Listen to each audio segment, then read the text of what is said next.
It's a slow week this week, Mickey. We don't have many things going on this week, so homecoming week. So there's many activities on campus. Two things happening tonight. We have the Nathan Brown Coaches Show at Walk-Ons at 7, and then we have a pep rally in the Ferris Center at 7, right? Is that right, 7? So two big things today. Women's golf is down in Hot Springs at Diamante, playing in the Little Rock Golf Tournament for the fall, part of the Governor's I-40 Challenge. So playing pretty well right now. We're 3 under through 7 holes today. Tomorrow, men's soccer's at Oral Roberts in Tulsa at 6 o'clock. Wednesday, the volleyball team is playing North Alabama at the Print Center at 6 o'clock. Friday and Saturday, women's tennis hosts their last fall tennis tournament. Beach volleyball is in Huntsville, Alabama, Saturday and Sunday for the Collegiate Beach Clash. And then Saturday, men's and women's cross country will run in the ASUN Conference Championship in Nashville, excuse me. And men's soccer host North Florida at noon, and football host Tarleton State at 4 o'clock for homecoming.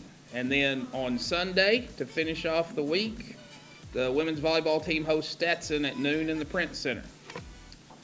So as you can tell, we have a lot of activities going on and a lot of things going on. And we're going to start the day with cross country and Coach Josey Weaver talking about their cross country championship in Nashville this weekend.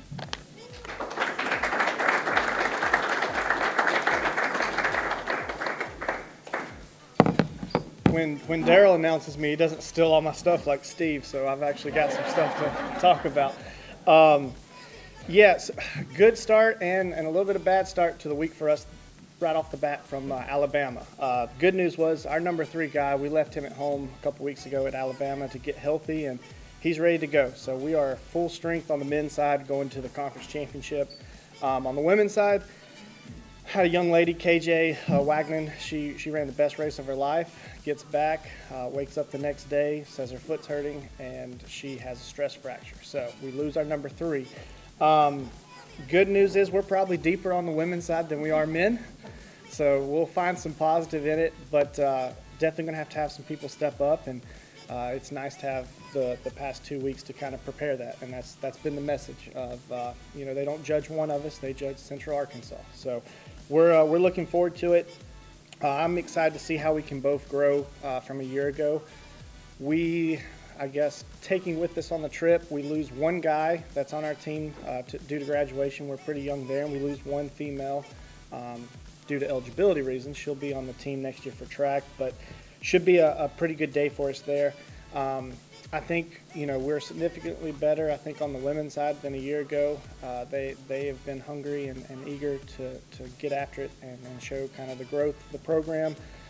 Recruiting's going well also, and that's a contribution to them running so well. We've got 9 new additions right now coming into next year, so we're excited about the growth and kind of where we're going. But yeah, let's get to Nashville and run well down there. We'll see if we can't beat them a couple times this week eventually. So go Bears.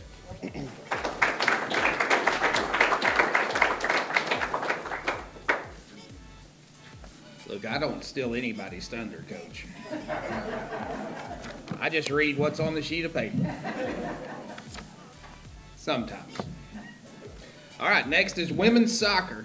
We did finish number 2 as the number 2 team in the league, number 2 seed in the conference tournament coming up. We get a bye this week. Coach Bishop's still trying to figure out what a bye means because we don't have byes very often in soccer for sure, so he's trying to figure out and navigate all that. But we'll play in the semifinals of the ASUN Conference Championship on November 2nd at 6 o'clock in Nashville, Tennessee.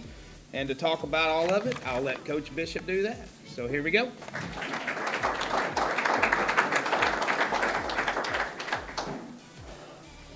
Good afternoon.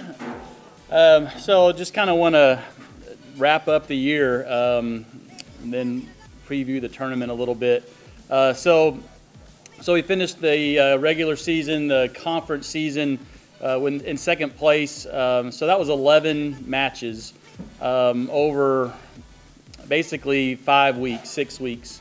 So we were able to get the 2 seed, and it was tight. So I was looking back over the statistics or the scores and things like that from the season, and we won 2 games by more than 1 goal. Every other game was either a tie or a 1-goal game. We ended up scoring, I think, 15 goals over those 11 matches and giving up 6. We had 5 shutouts during that time. So I think you can see the parity, the closeness of every match all the way through the season. For us to be able to only drop 1 match during that 11-game stretch, I think says a lot about our group. Especially from a defensive standpoint, I think that we're really solid. We never gave up more than 1 goal in a conference match through those 11 matches. So Casey in goal has been tremendous. Our back line, starting with Emily, in the center back spot, they've been tremendous, not allowing other teams to have a lot of good opportunities to score, and obviously keeping the other teams out as well. And then on the other side, our attacking has been, we've got, I think it's three players in the top 10 in the league in goals, with Kelly leading our group, and then Sydney and Trace right behind her. So a little bit more about Kelly. I think it'll be interesting to see how the conference votes this week. We've got obviously the all-conference selections, and then the player of the year, and all those different selections coming. And so I don't know how everybody will vote and how important it'll be to be on the number 1 team or the number 2 team in their minds. But Kelly led the league in game-winning goals within the conference. She was, I think, second in goals during that time. And then when you look at points, goals, and assists, she led the league in assists, and then was also, I think, 1 point behind in points. So I don't get to vote for my own players when that happens, but we'll see how that shakes out. I guess tomorrow around noon they'll be able to start putting out the all-conference voting. But hopefully we'll have several players on there. We always talk about within the team that to have individual honors, you have to have team success. And so we've had team success, so now hopefully we'll get some individual honors to go along with that. But extremely proud of the group. We've talked about it in here before. The non-conference schedule was tough this year. And we didn't honestly play very well at the beginning of the year, but perseverance is what it's all about, being able to continue to get better day in and day out, so that once we hit conference season, that was the message all along in the beginning, is we're not at conference yet. That's when it matters. Just keep pushing forward, just keep training, just keep getting better, and the group did, and then to be able to play 11 matches, drop 1, win 7, was remarkable. So proud of the group. Now we got to shift, look forward to the tournament. It starts this coming weekend. As Daryl had mentioned, that we don't play until the semifinals. So in past years, it was a quarterfinal, semifinal setup with the 8 teams.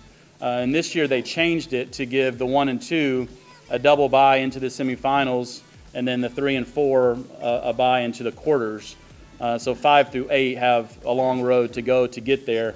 And when we made that change for the conference, I wasn't sure if I liked it. And honestly, that tournament feel, you kind of like the idea of it being an Elite 8 kind of situation. But sitting at the 2 seed, waiting until next weekend where we are physically, I think it was a great decision. So we will take this week to get well, hopefully get healthy completely. We've had several players out the last few matches and some sickness within the group. So hopefully we can get healthy this week and then start building up, ready for the match on Thursday. So on our side, Florida Gulf Coast is hosting this weekend. Kennesaw and Austin Peay will play each other on Thursday night. The winner of that will play Florida Gulf Coast. So we'll play the winner of that. Florida Gulf Coast is the 3 seed on that side. So we'll plan right now as if that's who we're playing, unless Kennesaw or Austin Peay is able to pull the upset. But that'll be the matchup on Thursday. We play the late game in Nashville, and then obviously to the final on Sunday if we can get there. So looking forward to a little bit of downtime this week, but we'll start gearing up toward the end of this and then right into the tournament. So looking forward to it. Go Bears.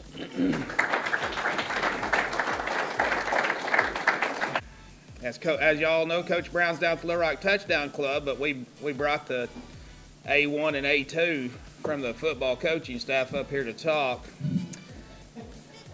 I don't know which route to go first, though, but I guess I'll go with Coach Stacks in defense first, as he has more experience and more knowledge than our offensive coordinator. Well, he meets my hair requirement, too.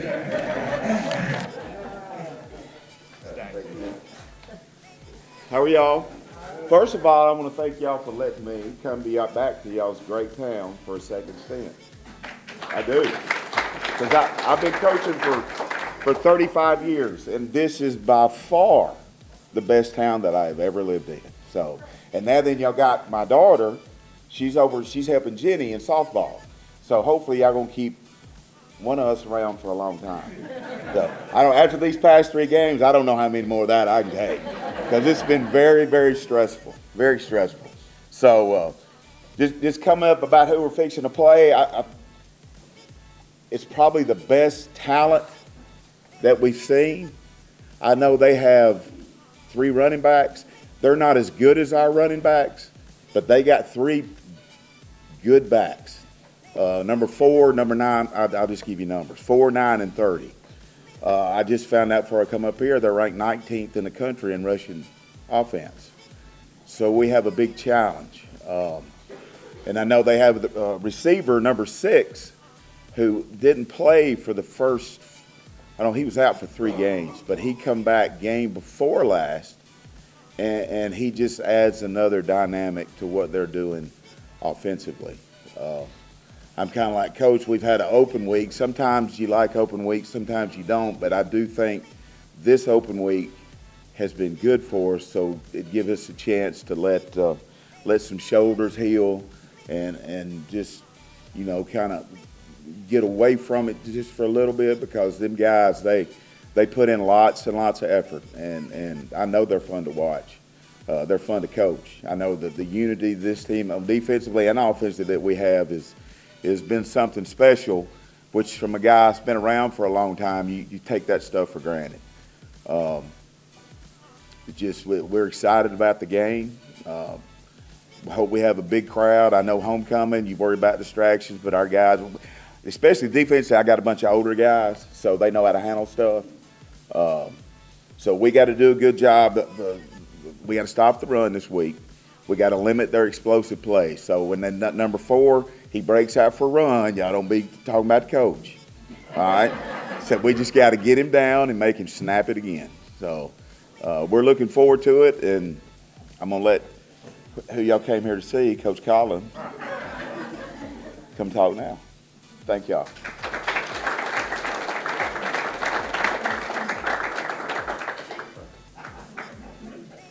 All right, I am Ken Collums, and I'm a retread around here also.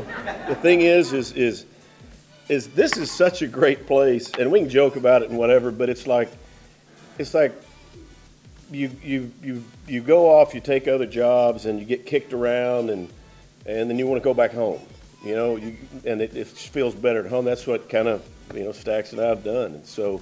But I've been around Conway a long time. Like my whole table's talking about Cleburne County and Greasy Valley, and my dad grew up in B Branch, so I remember. Y'all remember the water slide here?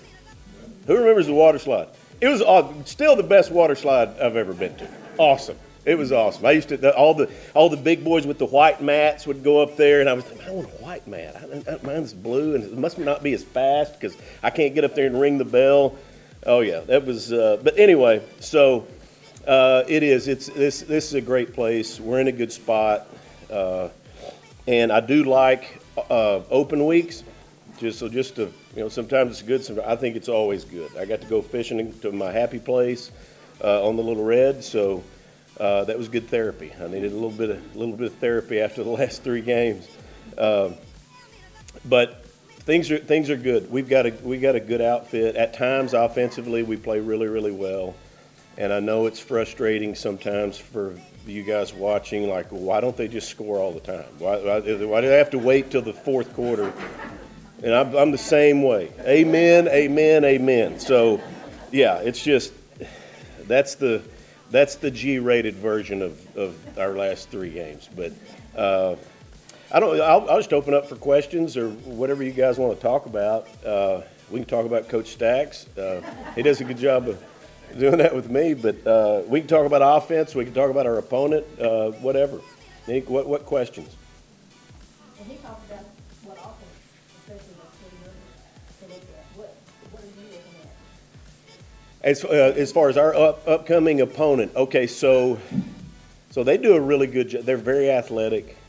They're good tacklers. The biggest thing you look for when you turn on the tape, you start looking for dominant defensive linemen, because that makes life miserable because they just mess everything up. That's why the premium positions, as quarterbacks and all that, but if you got a good couple of defensive linemen, that creates immediate issues for an offense. So they've got some good D linemen. They're good tacklers. They're athletic. So and they're pretty simple with what they do. So their guys play fast. And some teams you face, it's like, all right, just kind of roll the dice, and that's what front you're going to see on that certain play. These guys aren't like that. They're going to line up 2 or 3 different ways, and they're going to get after you. So. They have 7 interceptions, 19 sacks on the year, which tells you they get after the quarterback.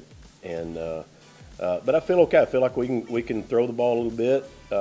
Just doing some self-scout this week. Just kind of when you have some time, the biggest thing you want to do is step back and kind of reflect. And all right, who are we? What are we doing when we're playing well?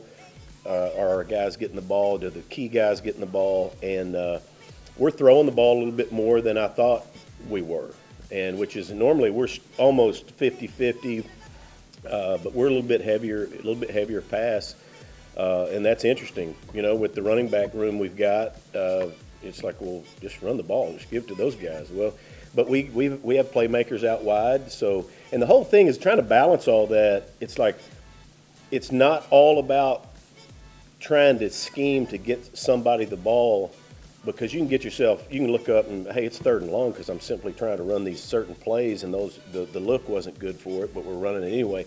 It's not all about that, but it's not all about, well, this is just our scheme and this is what we do. There's a good balance of that, and when you have a bunch of good players, they all want the ball, and they've done a great job of just being teammates, and that's been pretty impressive to be around, because it could be, you get a couple of high maintenance guys that really want the ball. It can get frustrating and get frustrating being around those. But all these guys, they literally want the best for each other, because they can see, when we're ginning, it's a fun deal. It's a fun deal to be in the room, to be on the field, to be on the practice field, to be in. Because we put a lot of pressure on defenses, and you can't do that if you're fractioned in different spots. But everybody's pulling together. And these guys are fun to watch. I know Coach Stacks mentioned that, but this is a good group, and they just they understand they're pretty instinctive players, and they pretty much make the play when the ball's coming at them. So I know you asked me about Tarleton, and I've kind of learned to not answer the questions kind of how you want. It's kind of how I want. So that's kind of the thing when you're behind the mic. All right. So next question that I want to answer. That's terrible, isn't it? Back to the game last week, there was a play, and they go to a little screen and make a rooting, and when they get through with the rooting, which went in our favor, they said we got to run 10 seconds on the clock. Yeah, the whole 10-second runoff thing, there's a lot of nuances to, and not that officials are the sharpest guys out there. That's a pretty clean way to say that, but there are a lot of different nuances that require a 10-second runoff. And I honestly didn't know that. I'm like, what are we talking about, a 10-second runoff rule? So I don't know. That's a great question for somebody smarter, probably. Yeah, that's a good answer right there. Your coach doesn't know the rules. Okay, that's fine. Yeah. Yeah, I'm less worried about 10-second runoffs. I'm more worried about staying out of third and long. That's a kind of a bad deal. You start seeing a bunch of trash on third and long, man. Whew. Yes. What about, you seem to have quite a few penalties now, the last couple of years. Very frustrating. In fact, if you take our last probably 3 games, we're probably bottom. We may be the worst in the. I don't think we're the worst. I would hate to think that, but we're pretty low. And some of it, and I'll tell you this: we've had more pre-snap penalties offensively than we ever have in the past, and that I think that's interesting. Some of that every year pre-snap penalties, because that's just dumb stuff. That's just, dude, get lined up and don't jump off sides and don't flinch and don't just do, but there's a whole lot to that. With guys making calls, we're trying to trying to get a snap count going. A lot of defenses now they will shift. They'll have one of those defensive linemen look at your quarterback, and if he is in a rhythm and has tendencies on when he's going to start to play, they will shift and say something really loud. And sometimes they'll even do your snap count, and which is frustrating. But we've got to be more disciplined, on our pre-snap stuff. Of course, you're going to have holding sometimes because, people just hold, and that's kind of what we do. I heard a guy say this a long time ago. It's like somebody asked me about holding, and like we don't teach holding, we highly recommend it, but we don't teach it, It's like you kind of have to do that when this guy's really big and really way more athletic, and I can't let him get to my guy, then guess what? I'm going to hold him sometimes, and so let's just kind of do it where it's not obvious, but I know this. We've it's been frustrating a little bit because a lot of them have been, 15 yards and big chunk penalties. But we're like we did a little bit better last week. But the previous 3 games that's pretty frustrating. I agree. It doesn't look any better from the box when they're marching off yards. I can tell you that. How much freedom will have to stand you out of what you might find? Okay, so we have, just on a normal play, normal down and distance, we'll have several plays where he will get us into the right play. Some of those are, we call a run, and he'll either keep that run up or he'll change the run to a different play. So that'll be a run to run. Sometimes we'll call it where we call a pass, and then it'll go from a pass to a run based on the look. So those are designed, but you see a lot of third down stuff where he's throwing out signs and this and that, and some of those are not legit, but some of them are. So I give him the freedom to, okay, I like this matchup. It's man coverage, so I'm gonna change the route. And sometimes, there's one time out here against SEMO where is our final drive, and he goes from a pass to a run and doesn't tell the receiver, so they're running routes, and he's giving it to Kyle and James for a big play, which was awesome.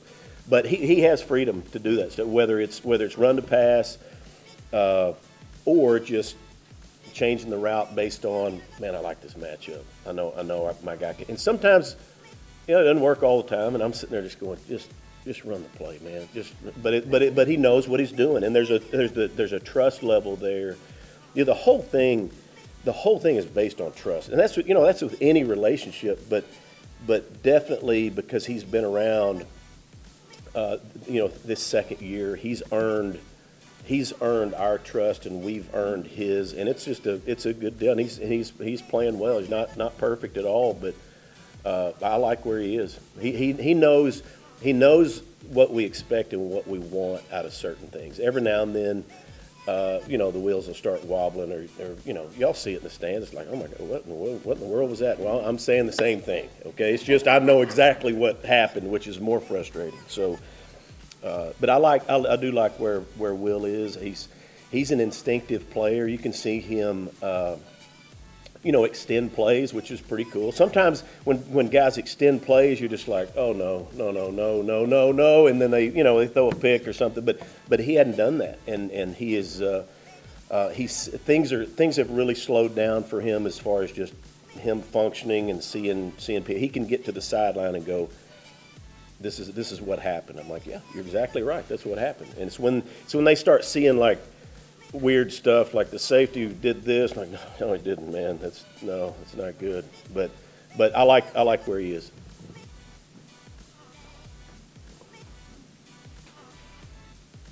Is that it? Am I off the hook? Not yet, go ahead. All right. Since Jonesy doesn't have a lot of foot, so to speak, is it easier for you to get ready for that? That's an interesting question. Just because you know where somebody's going to line up, a majority of the time doesn't make it that much easier, because it doesn't mean that they just sit there. They're gonna line up, and then they're gonna do different things out of that alignment. So part of it's yes, and then part of it's like no, because it comes down to what kind of talent does the defense have, and if they have explosive players that can get people on the ground, it's I don't care what you're seeing on defense. I mean, it's a tough gig.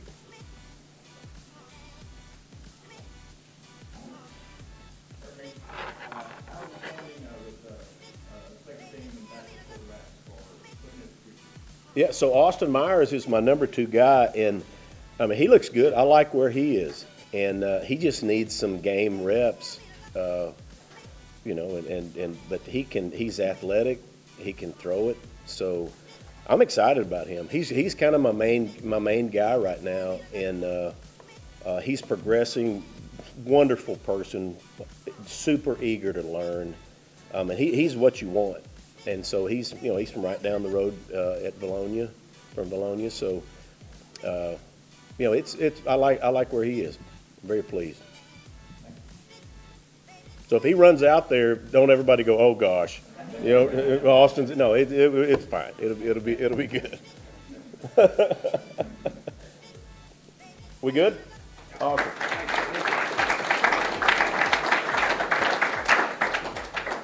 I mean, the only parts they left out were that before this last week, Tarleton lost 2 heartbreaking games. They lost on a last-second field goal to somebody. Then they lost in overtime to Eastern Kentucky after they missed a 25-yard field goal to win it at the end of regulations. And then they lost in overtime. And then this weekend they played Morehead State. Or Morehead State, is that right? Yeah, they beat them 42-0, and they held them for a minus 11 yards rushing. So our running games should have at least 200 yards this weekend. Because I'm pretty sure their tacklers got tired holding them to minus 11 yards rushing. No pressure, Coach. All right. It's almost, you can tell with it being 90 degrees outside that it's almost time for basketball season. So next Thursday at 6:30, we're having the basketball tip-off event in the Ferris Center. And then next Monday, men's basketball is playing Arkansas State in Jonesboro for the Wind Tornado Relief exhibition game that you can go to. And it will be on radio. Steve-O's going to go up there and do it on radio. So it will be on radio if you can't make it up there. So just know that's coming, those events. I had both head coaches come and bring their staff so they could introduce them and talk a little bit about their season. So we'll start with Coach Kemper first, and then we'll go to Coach Boone whenever he finishes. I had a chance to come back. Here we are. First thing I want to do is I'm going to have my staff introduce themselves really quickly and just kind of let you know how they got here.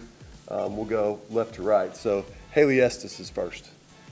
Like you said, I'm Haley Estes. I was actually born and raised here in Conway, went to Conway High School, graduated from there, was part of the group that won state back in 2014. Seems like a lifetime ago. If you want to make Daryl feel old, he was my basketball coach when I was 4, so there's that. But played at Henderson State. I actually just graduated with my master's in March. was down here before I was even done with my thesis. So I was in the office helping him and writing a thesis at the same time. So back, I guess you could say, back in my hometown. So I'm excited with a good group of girls and ready to get rocking and rolling. So.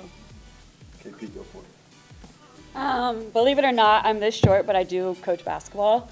Caitlin Paholke is my full name. No one calls me that. Everyone calls me KP. I'm originally from Tampa, Florida. I've been a couple places, different places. Coach Tay and I actually worked together a couple years ago, and then Coach Kemper and I recently was at Southern Miss. Because of him, we actually won a championship when I was at Southern Miss. We needed to win our game, and we needed them to upset the #1 team in the conference, so we could finish in a tie, and they did it for us. So I thought I should pay him back and come work for him. But no, just watching his teams, we've competed, goodness gracious, for years now against each other, and just the way that his players handle themselves, just kind of his basketball mind aligns with what I believe, and so I was really excited when I got the call and got the opportunity to come here. I'm excited to be here. Our girls, like Coach Haley said, are absolutely amazing. I do not work with the post players. Don't worry, I just work with the guards. So we should be pretty good in that. She does scream out of the box out a lot, though. Yeah, I do that. Yes. Yeah.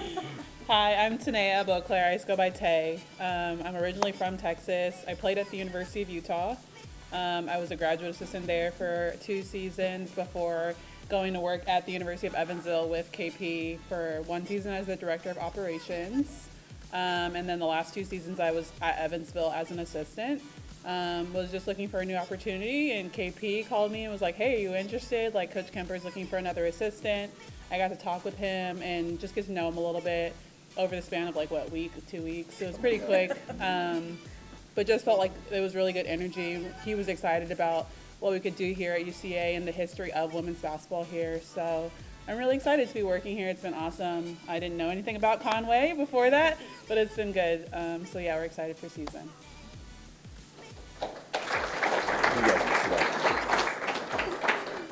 So that's our crew.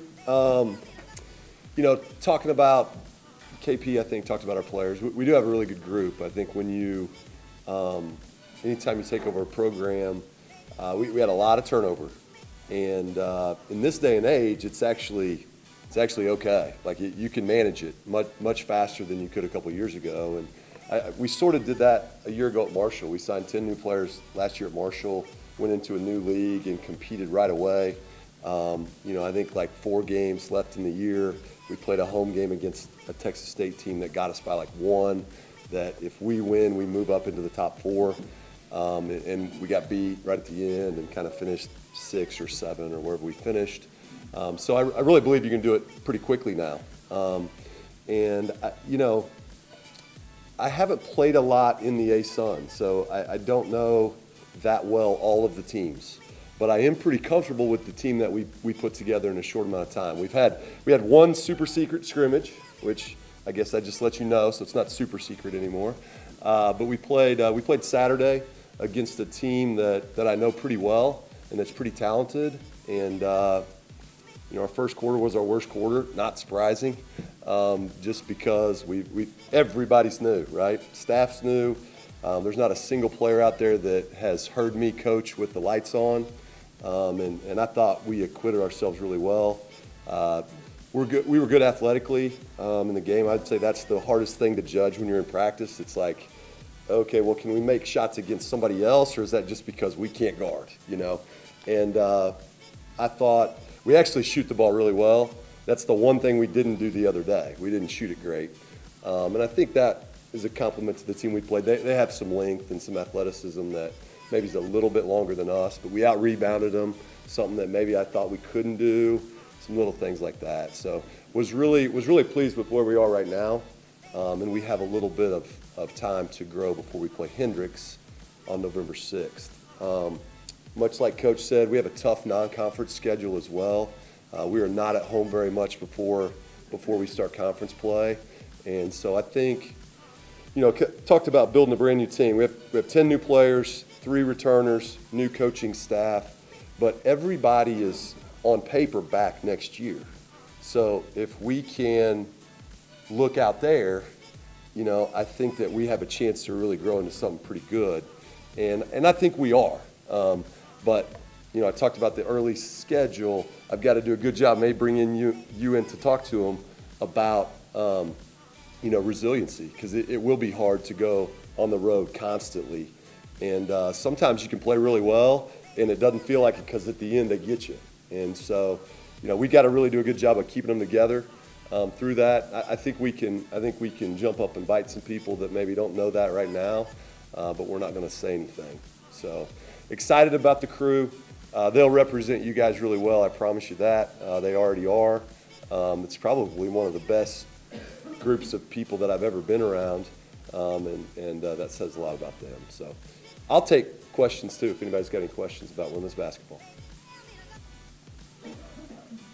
Did everybody get to play Saturday? Bree Stevens is still out. She's got we've got a tall, lanky Australian that can shoot a little bit that's been out with a stress fracture for a while. So she can play when she's back. Missing her matters a little bit to us right now. So I think we hope that she'll be back in this week a little bit and pain-free. And if she's pain-free, then we can kind of go. But it looks like she'll be back for Hendricks for sure.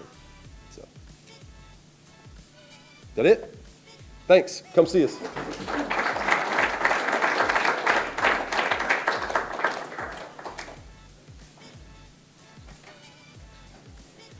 All right, Coach Boone's been waiting for this for a few weeks, so he loves, this is his favorite time of the year, basketball season. He said he was so ready he couldn't expect it. He's what he decided to do though is the first home game he's going to send all of his assistants out on the road recruiting and just handle it by himself, make it a lot simpler, because that way it'll cut down on the infighting. Yes. Yes. It's been our group has been together since the beginning of June. So for the players, it's been a long haul to get to this point. They've been anxious as they've been beating up on each other for, what's this, October 23rd?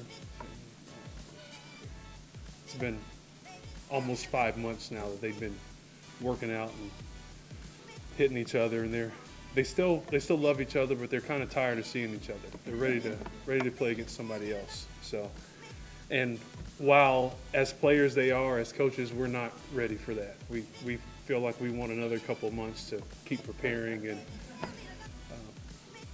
but they're anxious. Before we talk about the year, I would like my staff to come on up here. And all of them are not here. My graduate assistant, Scott Ashby, couldn't be here because he had to be at work. And also Coach Johnson, James Johnson, who just joined us this year, is also part of the faculty here at UCA, and he is teaching right now, so he couldn't be here. But Brock Witters, that all these guys are returning. You guys know Coach Witters very well. For those of you who don't, is there anyone who doesn't know Coach Witters?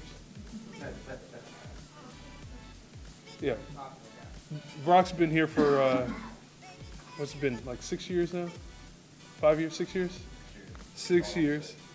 Well, as a matter of fact, just come up here and you can say how long you've been here. Come on. Where are you from? Won't take long. Brock Witters, guys.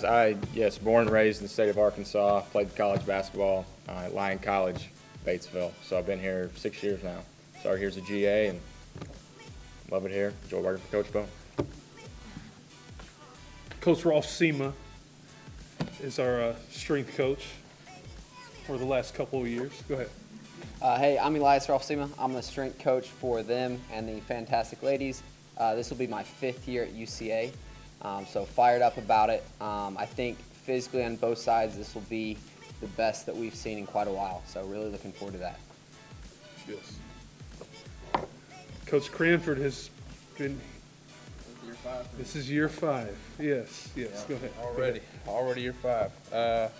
My name is John Cranford. I'm originally from South Hill, Virginia, but funny enough, my entire family is from the state of Arkansas.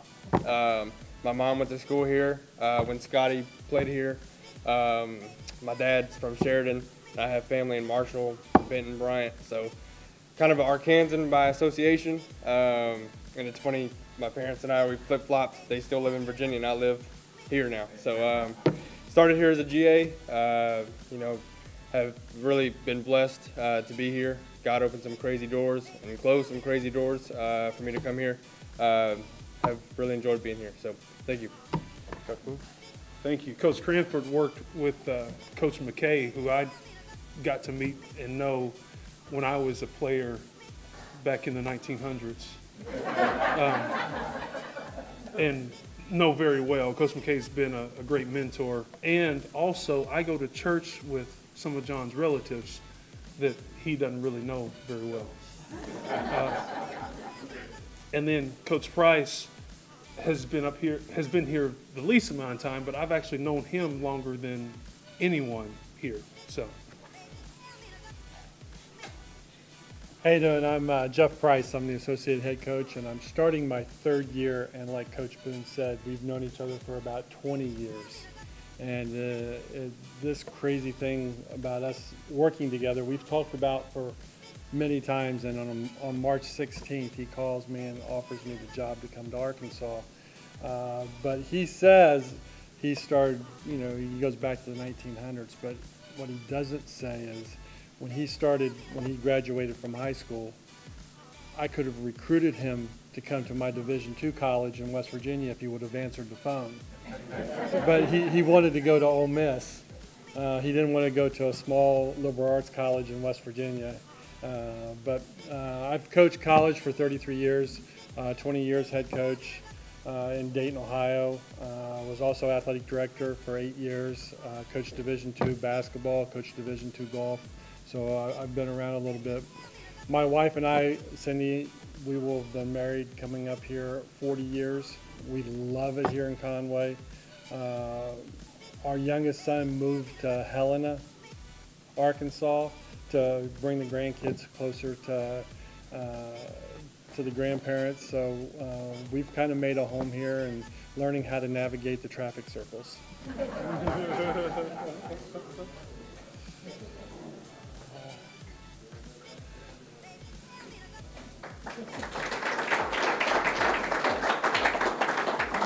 When Jeff and Cindy were saying that their son and his family were moving to Helena, I thought, really? And they said, yeah, they wanted to get to more into civilization. And I thought, I grew up in Helena. More into civilization. I don't know about that. And he said, well, they're from West Virginia, Anyway, I thought that was strange. The last couple of years as a team, we've been really good at pace of play, and I think that's been really exciting. We want to continue that. We've been, I believe, top 10 in the country rated as far as pace of play goes, and that's been really good. We definitely want to continue that.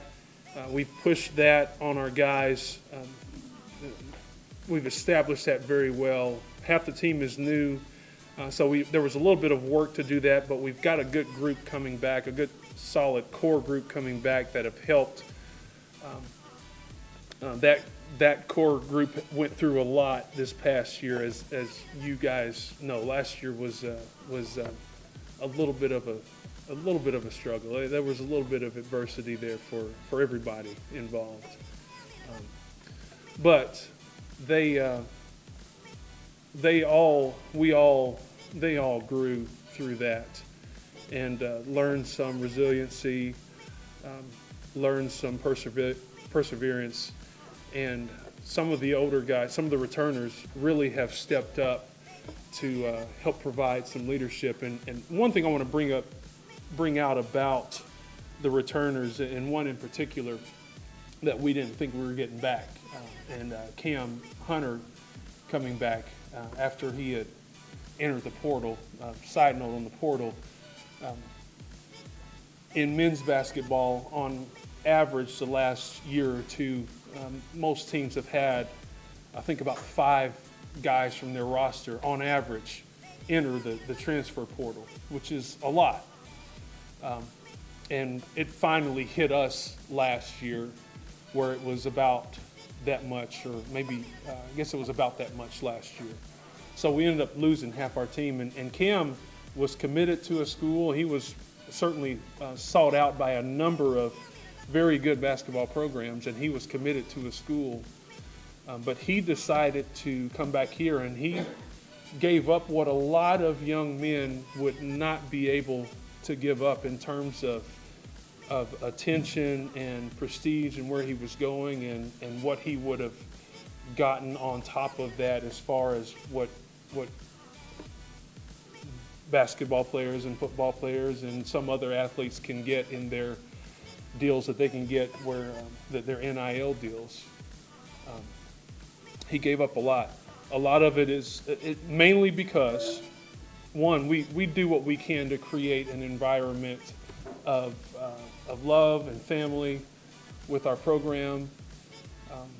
And you guys all help with that also, with establishing and sustaining that type of atmosphere with this university. There are great people here, but also with his character, in that's what he was looking for, because he came back, and what he said, he shared this with the staff, that he just didn't think that he was going to get taken care of, looked after personally, going somewhere else, like being here. And that was, yes, we do what we can to create that kind of atmosphere, but more than anything, that was a testament to his own character and his own growing into his maturity. Because a lot of young men, a lot of young people, and I say a lot of young people, a lot of old people would say, "No, give me this other stuff. I can live without that. Give me this other stuff." But he showed a lot of maturity in that, and it's also shown since we've started working out, because he's taken huge steps in his growth in leading the team, and it's been a joy to watch that in our workouts, in our practices, and everything.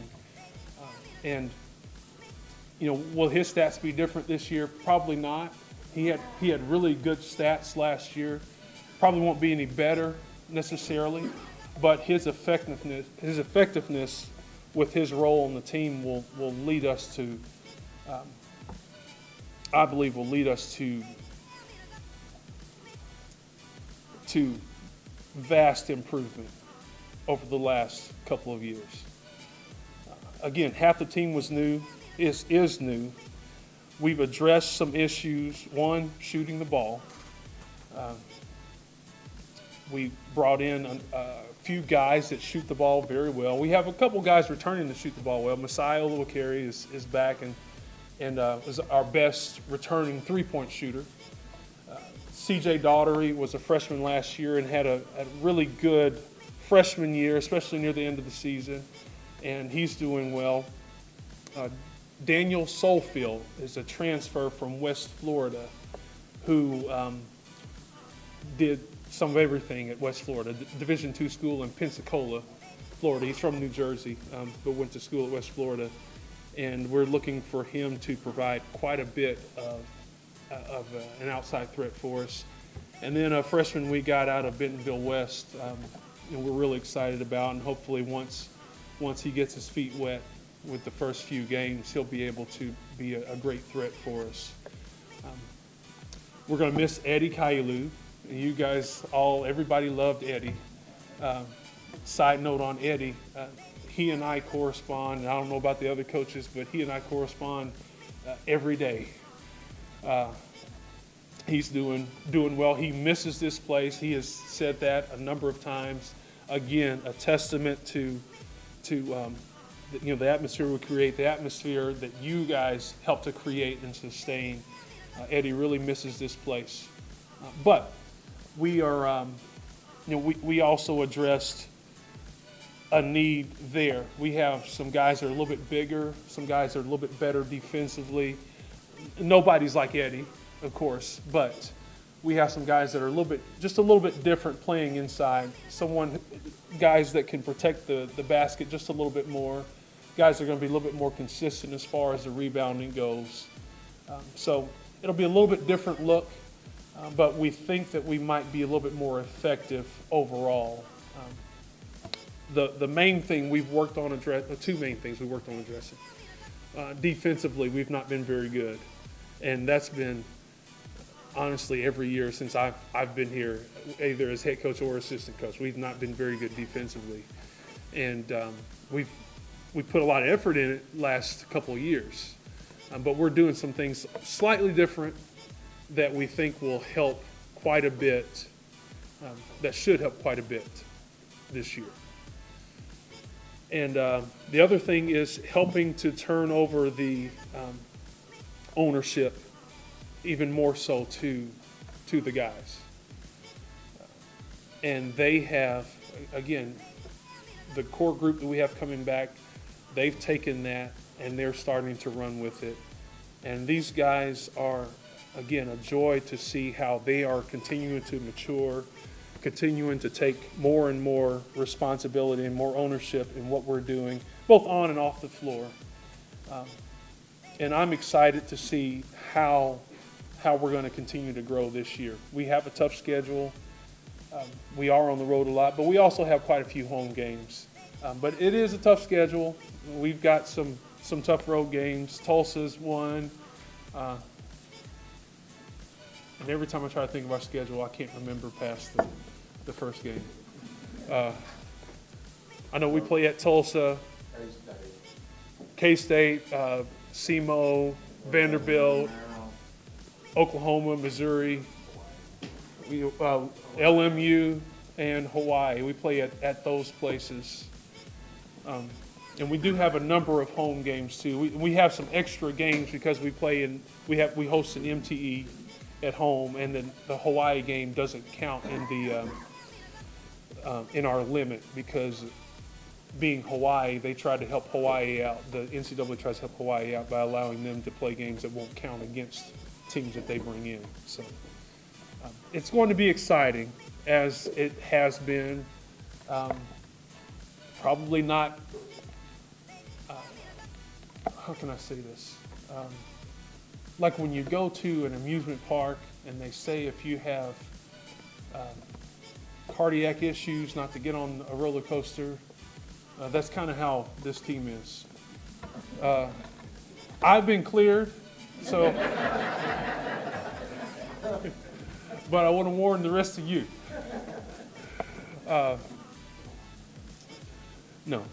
We're really excited, and the guys are super anxious to get going. They're super anxious to get going. We have a scrimmage coming up, and again, the exhibition game next Monday, and then the following